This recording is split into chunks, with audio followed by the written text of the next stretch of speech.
Argentina தலைநகர் பொனஸ் ஐரஸுக்கு G20 மாநாட்டில் கலந்து கொள்ள சென்றுள்ள இந்திய பிரதமர் நரேந்திர மோடி சவுடி இளவரசர் முகமது பின் சல்மானை சந்தித்து பேச்சுவார்த்தை நடத்தியுள்ளார்.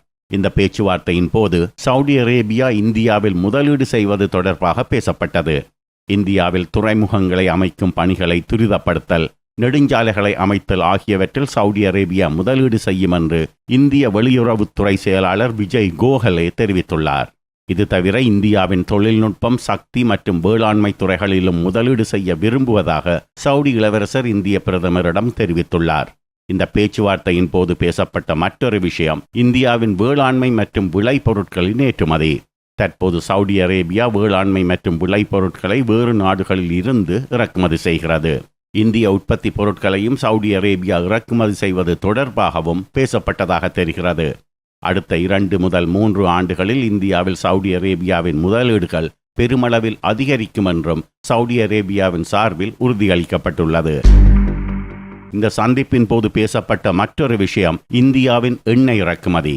உலகின் 3வது பெரிய எண்ணெய் இறக்குமதி நாடு இந்தியா. இந்தியாவின் நாணய மதிப்பு வீழ்ச்சியடைந்துள்ள நிலையில் அமெரிக்க டாலரை சார்ந்த எண்ணெய் இறக்குமதி இந்தியாவுக்கு ஒரு பெரிய தலைவலியாக இருக்கிறது.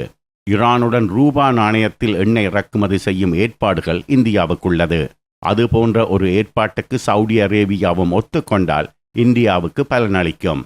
இந்தியாவின் வளர்ந்து வரும் எண்ணெய் தேவைகளுக்கு சவுடி அரேபியா கை கொடுக்கும் என இந்த சந்திப்பின் போது கூறப்பட்டுள்ளது.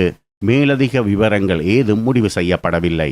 இது ஒரு நல்ல ஆரம்பம் என இந்திய தரப்பில் கூறப்பட்டுள்ளது. சவுடி இளவரசர் எண்ணெய் நிறுவனம் அராம்கோ இந்தியாவின் மேற்கு கரையில் பிரம்மாண்டமான எண்ணெய் சுத்திகரிப்பு மையம் ஒன்றை அமைப்பதில் ஆர்வம் காட்டுவதாக தெரிவித்துள்ளார். அதற்கு மோடி தரப்பிலிருந்து என்ன பதில் கூறப்பட்டது என்பது தெரியவில்லை.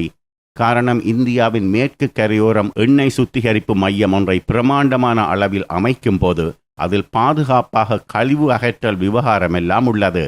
உள்ளூரில் எதிர்ப்பு எழ சந்தர்ப்பம் உள்ளது. இந்திய பிரதமர் மோடி சவுடி இளவரசரை சந்தித்த பின் அமெரிக்க ஜனாதிபதி டொனால்ட் ட்ரம்ப், ஜப்பானிய பிரதமர் ஷின்சோ அபே ஆகியோருடன் முத்தரப்பு பேச்சுவார்த்தையில் கலந்து கொள்ள உள்ளார். அந்த சந்திப்பில் 3 தரப்பினருக்கும் பொதுவாக உள்ள முக்கிய விஷயம் தென் சீன கடல் பகுதி. அங்கு சீனாவின் நடமாட்டம் அதிகரிப்பதும் சீனா தமது இராணுவ பலத்தை அதிகரிப்பதையும் இந்தியா, அமெரிக்கா, ஜப்பான் ஆகிய 3 நாடுகளும் விரும்பவில்லை. எனவே அந்த சந்திப்பு நடக்கும்போது பிரதான பேச்சு பொருள் அதுவாக இருக்கும் என ஊகிக்கலாம்.